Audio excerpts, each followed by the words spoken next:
Welcome to part 2 for the Xi'an Buddhist temple tours. I'm by no means a historian or an expert on Buddhism, so there might be information that might not be totally correct. Okay, let's go!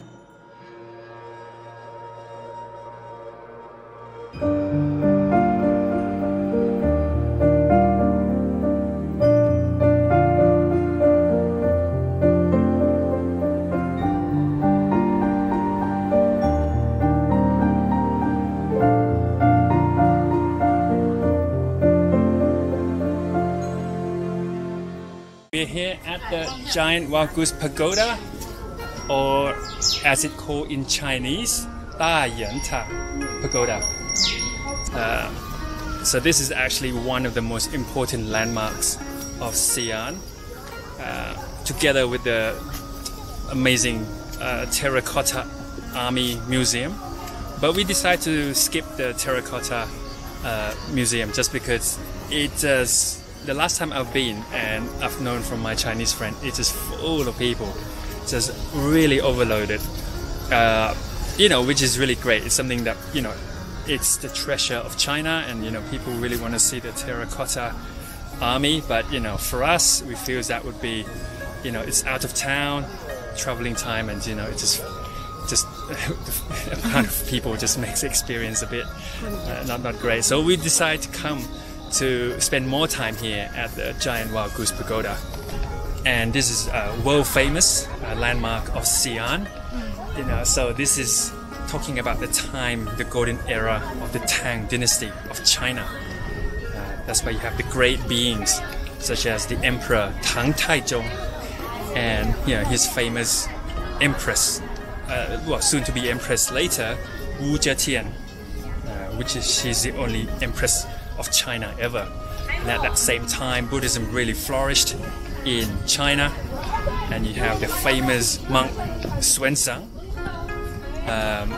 who traveled by foot to India, to study in Nalanda University in India, and brought back the various sutras and holy books from India.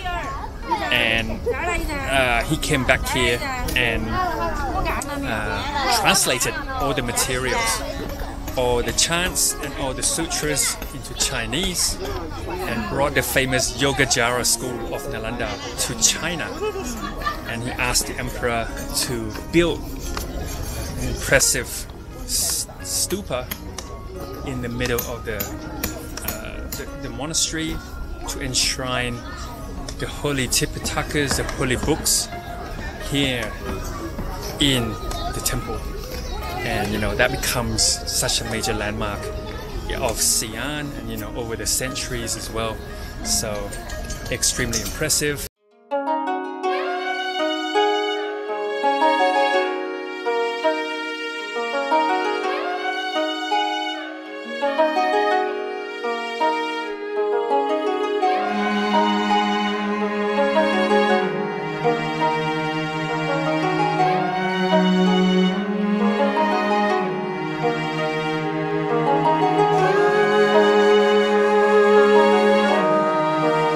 Got the chance to walk 3 times around the pagoda, and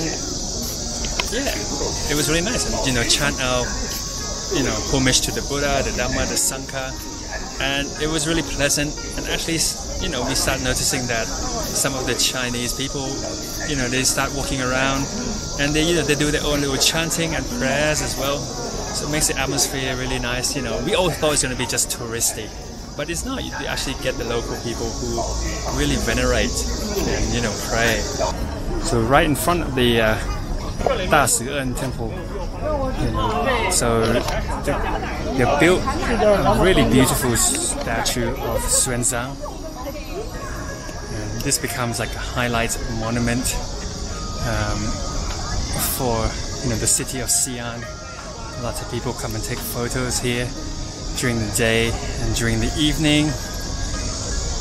And then the statue is very impressive. It's big, very well done, very well built, and great job. A great spot to be at as well.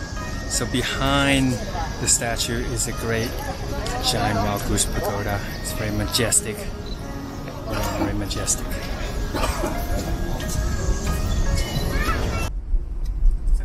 西安的古城墙一圈是13.74公里，它代表的是西安出了13个朝代，74个皇帝，73个皇帝陵。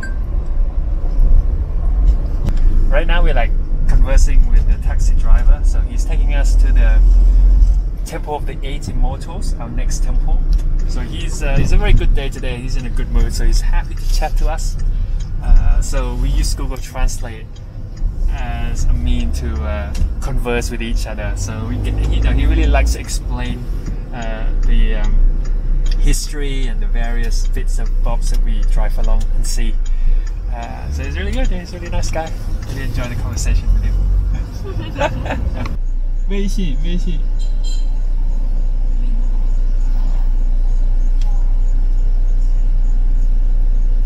WeChat. Hey, so we just stepped off the taxi. We have just arrived in our second temple of today. The taxi was a great ride. The taxi driver was very happy to see us and very happy to chat and converse, and joked a lot and took videos with us. He was very happy to explain.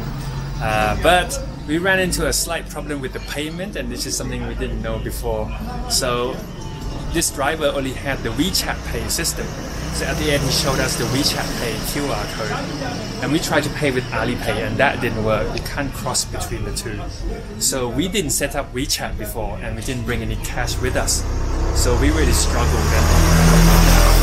And we were lucky to have a Chinese cousin here who lives in Chengdu. So we called him up and he paid by WeChat to the taxi driver. So now we know this is a very unusual case, but it can happen. So we now have to work through how to set up the WeChat Pay as well to be linked with our Visa card. And it would be a good idea to bring some cash with you, just in case. It was good that we came to the back alley so we get to see the old ancient ways. What's really interesting, they have loads of horoscope reading just on the side street here. You know, all kind of thing, feng shui, kind of horoscope, Taoist horoscope kind of thing, which is really interesting to see. And a lot of the shops selling incense, you know, incense and candles and, you know, stuff related to, you know, Taoism, you know, burning, you know, prayer papers and stuff, you know. So we are very used to that in Thailand, you know, when we go to Chinatown, but it's something we haven't really seen in China before. So now we are entering the temples of the 8 Immortals. So this is a place that dates back in the old history of Taoism. Very important temple. This was obviously this temple, the main gods are the 8 Immortals, led by the immortal Lü Dongpin. This place is of significance in history because in the history of China, this is where the Emperor Guangzhou and Dowager Shuxi, when they kind of took, you know, they escaped Beijing because of the, you know, going on political crisis that was going on in Beijing at that time, at the end of the Qing dynasty. Due to various events, they kind of came to take refuge in Xi'an, and they stay not too far from here. And Dowager Shuxi, she would come here almost every day, I think, when I read, very often anyway, to pray to the gods here. So this is a very important place. And in terms of the importance regarding the history of Taoism, this is said to be the temple in this area was where the immortal Li Dongbin, he met with his fellow immortal Zhong Li Xuan. So this is where they met, and they had that famous dream of the millet or something that I've read. It was in this area. So this is very important. Xi'an itself is a very important city for Taoism. Just south of the city, there's a famous Zhongnan mountain, which is a famous Buddhist mountain and also a famous Taoist mountain as well.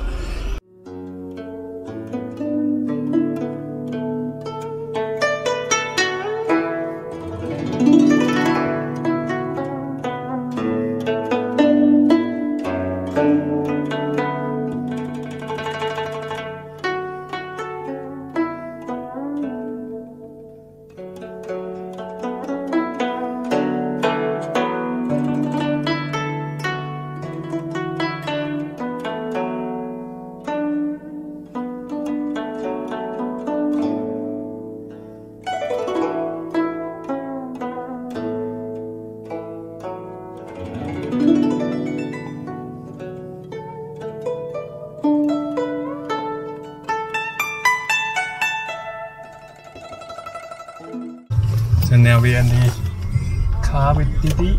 Yes. So yeah, it's good. So if you go traveling like us, then you have to kind of know the map of your destination well. You know, the map of Xi'an. So we have jotted everything down first on Google Maps and Baidu Maps, so we know exactly where we're going. Yeah, pretty good. Also all paid by Alipay. So we go to have our lunch now in a shopping center. So we're in the middle of Xi'an now. We're going to head for some lunch. As you guys, my friends probably know, you know, food's always been a bit of a tricky thing for me. I'm allergic to a lot of food. And when I take the wrong food when I'm on a journey, it makes my energy level goes down, and it's going to be tricky sightseeing a little bit. So I've been obviously plotting on some maps, locations of various Western restaurants. So I know exactly what I'm eating, and you know, I'm going to be alright in terms of having energy level during the whole day. So anyway, so looking for this kind of Italian restaurant in Xi'an. It's called, I think, Isola del Nord. So obviously on the map everything looks like massive buildings, but you know, once you get to the place, it's like you always thought it's gonna be a shopping center, but it's not. It's more like just office building. So we're gonna look around and we actually try to find this place, and it's you know, this Chinese guard, he's like, oh, you know, where are you guys going? And we're like, oh yeah, we're finding a restaurant. And he doesn't have a clue what the restaurant is, but we kind of figure out we want to get some food. So it's like chill fun, getting some food. So he points us to this little alley, goes up the 11th floor, and there's our fantastic Italian restaurant that we find, and I can eat my pork chop and be on my way, and I'll be alright for the afternoon. So yeah, for me, you know, most travel bloggers, they try something local, but for me it's always about finding the best kind of, like, you know, Western restaurant or food restaurant or Thai restaurant, something I'm used to, Japanese or something, that I'll be allergy wise I'll be alright. So yeah, we find it, we really like it. So we're here at the restaurant now, and yeah, it's good to take a rest. It's been a lot of walking in China. Beautiful Italian restaurant hidden on the 11th floor of this office building. So gonna get some lunch. So I've got my prosciutto cured ham here.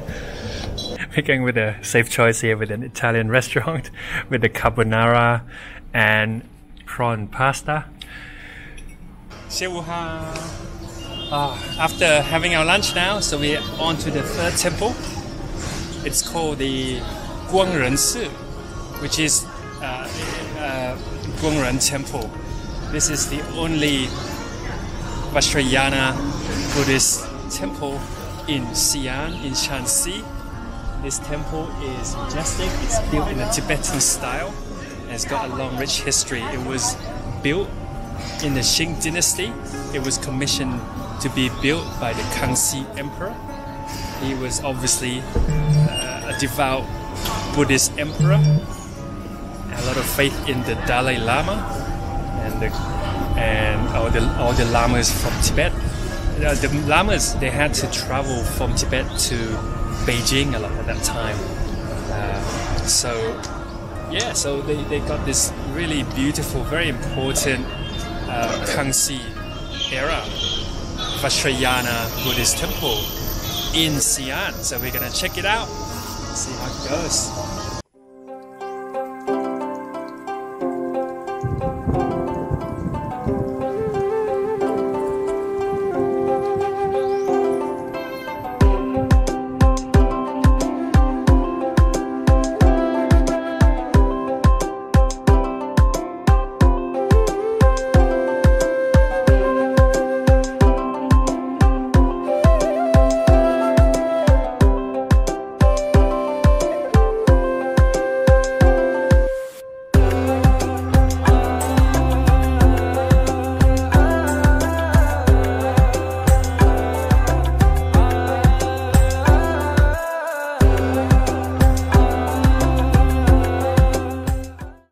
So you get the different layers as you go inside deeper into the monastery. So the front one is the one of the Green Tara as the center kind of deity. It's very beautiful. You don't get many shrines like that with the Green Tara in the middle. So as you come in, very above the shrine, they have this Chinese calligraphy, and that calligraphy was done by the Kangxi Emperor himself. So this sign right here, that was done by the Kangxi Emperor. And the one on the left is done by like an important Lama. At the main shrine, they don't really allow for video or photography, but the main shrine is the shrine of Lama Tsongkhapa.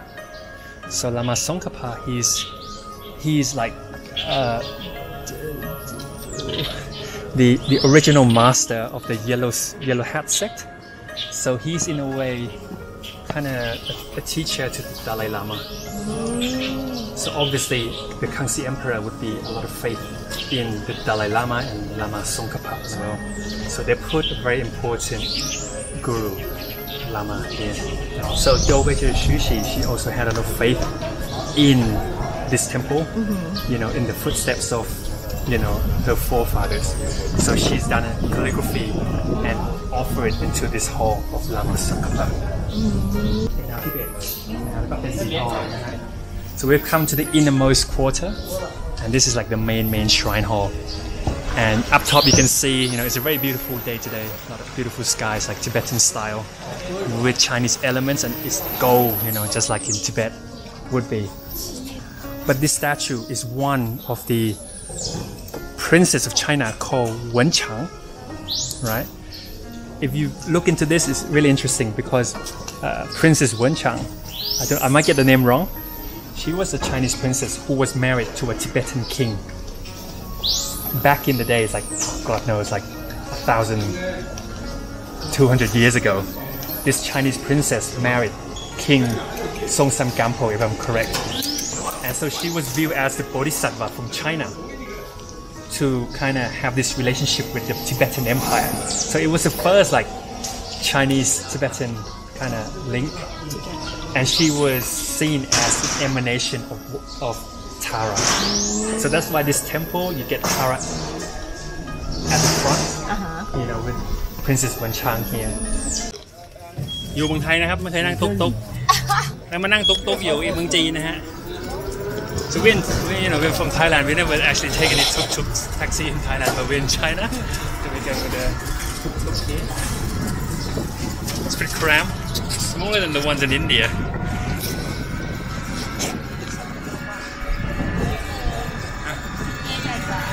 Even the Indian tuk-tuks are bigger. This is like super eco. We're just going a short distance from within the city, from Guangren Temple, the Vajrayana Temple, to the Great Mosque of Xi'an. So there's no need to take the DIDI taxi. We just go with a small tuk-tuk. It it feels a lot safer than in Thailand because they can go so fast. The driver is an old Chinese uncle, and he just seems to be smiling. Doesn't say much. Just say, yeah, okay, get on. No idea how much it's gonna cost. But I think the Chinese are very good with the rules nowadays. So. 好了，到了。耶30。啊，3อะไรคือไส้ฉุน31 2 3 30 I think we've arrived now. The grandpa is very kind with the tuk tuk, and now we're just paying with Alipay now. So we just got off the tuk tuk with the uncle here, and there's a problem paying with Alipay. 好，到了。Okay, thank you. 再见，再见，再见，再见。你们这个泰国人穆斯林多不多？ No, not 啊 Muslim. 泰国人有有穆斯林。不Buddhist 呢？Okay, okay. 再见，再见。So we had a little problem with the uncle with the Alipay. So even though he has Alipay, in his options when we scan, it forces us to only pay with the Chinese bank, not with the international credit card. So it's important to have some cash with you. Really, really important to have cash with you.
This is what I think makes Xi'an a really great city. You know, if you're going to choose a city to come and visit in China without moving to too many places, because Xi'an's got such varied tastes and varied themes that you can experience.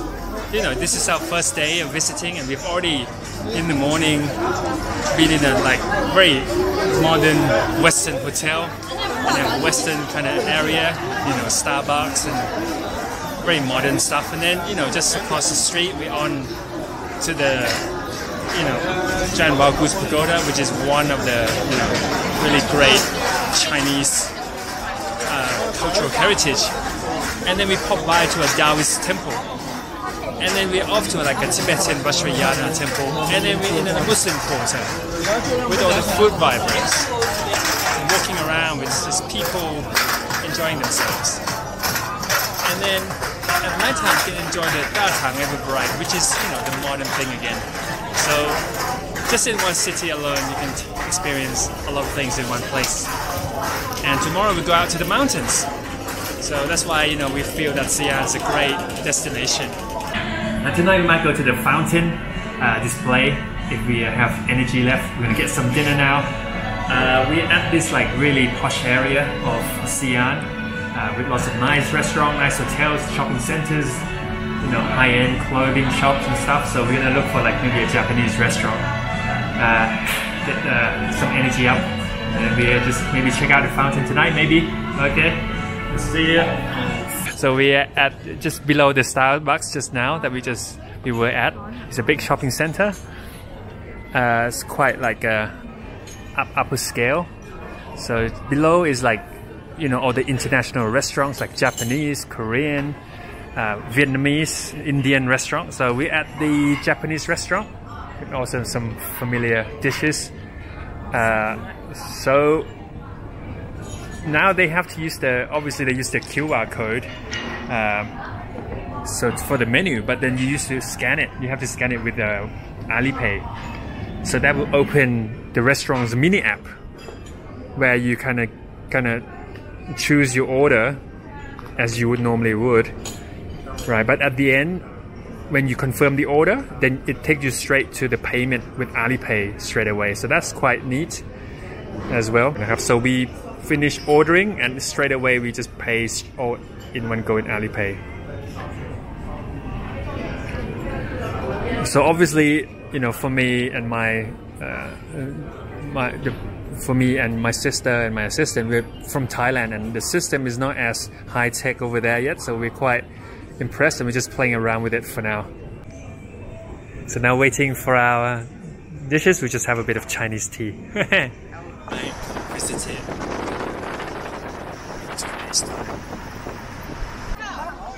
ตอนนี้นะครับเราก็นั่งแท็กซี่นะฮะมาอยู่ตรงบริเวณทิศเหนือของวัดเจดีย์วัดหาดป่าใหญ่นะครับทิศเหนือนะครับซึ่งตรงนี้จะเป็นจุดไฮไลท์ที่จะเป็น Fountain Show โชว์น้ำนะฮะซึ่งกำลังจะเริ่มพอดีเลยนะครับ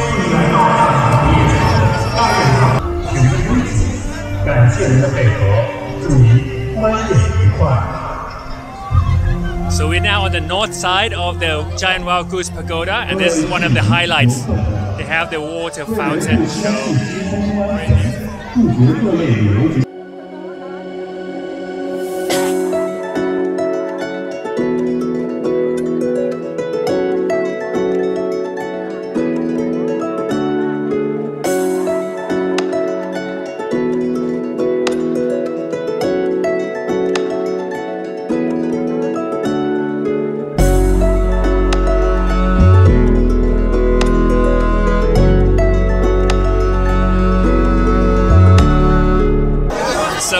We just finished the evening fountain show on the north side of the giant wild goose pagoda. It's very spectacular.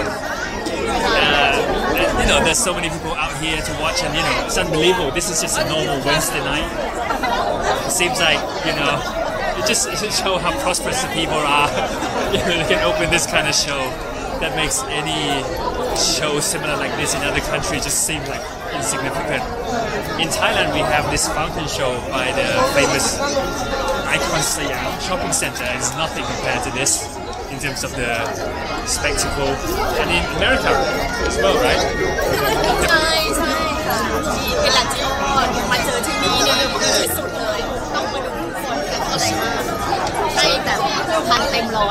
It's like in the US as well, they have the fountain show at the Bellagio in Las Vegas. And then, yeah, it's nothing as spectacular as this.